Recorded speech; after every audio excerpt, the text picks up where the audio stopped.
Hi, I'm Nardas. And I'm Reese. And today we're asking, is Jesus offering a relationship? This is Kleer Series.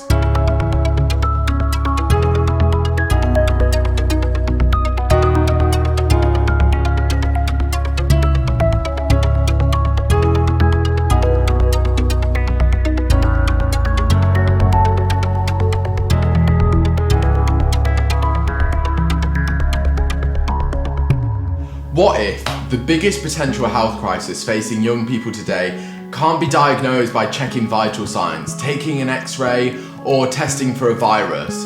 A top university study discovered one major problem that can shorten your lifespan more than smoking 15 cigarettes a day. Despite being so widespread, there are no easy ways to diagnose, prevent, or even treat it. What is this mystery we're talking about? The Latin term would be solitudinum, but you and I would simply call it loneliness. They say it's not what you know, but who you know that matters. People are designed to live connected. Our life is defined by the quality of our relationships, and the impact of loneliness is causing a pandemic of poor mental health. Not everyone feels alone all the time, but it can hit us when we least expect it. There is a stark difference between being on your own and feeling lonely. You can physically go without seeing another human being for days and yet still feel part of a community. Or you can be in a crowd full of people and feel like you're the only person in the world.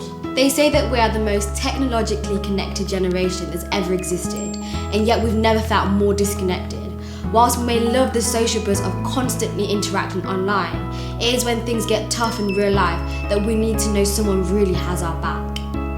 As Jesus' friends watched him die on the cross, they knew all too well what it was like to experience feeling totally alone in a crisis.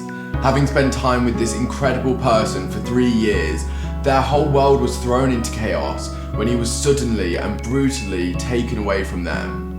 Yet despite this awful chapter, it wasn't the end of their story. First-hand eyewitnesses made an incredible claim that Jesus didn't stay dead. Just 3 days after dying on the cross, he came back to life.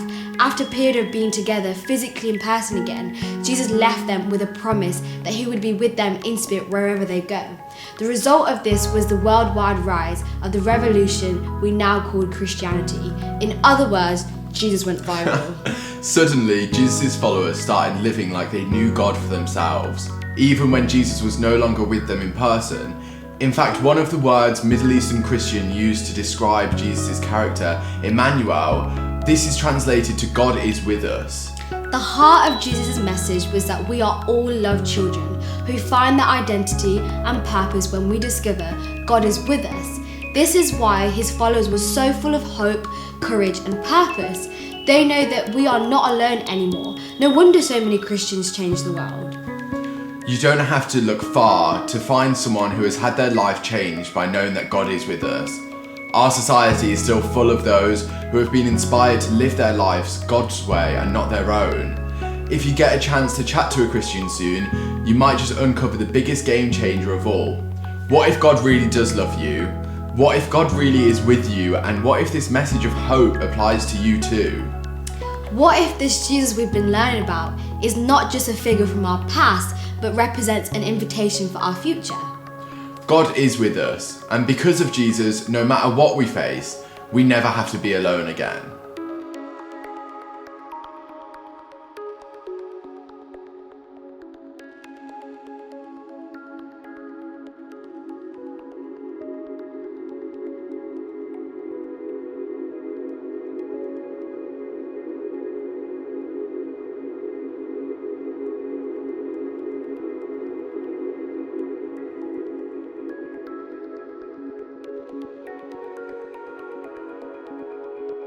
Whether we want to admit it or not, we long for relationships.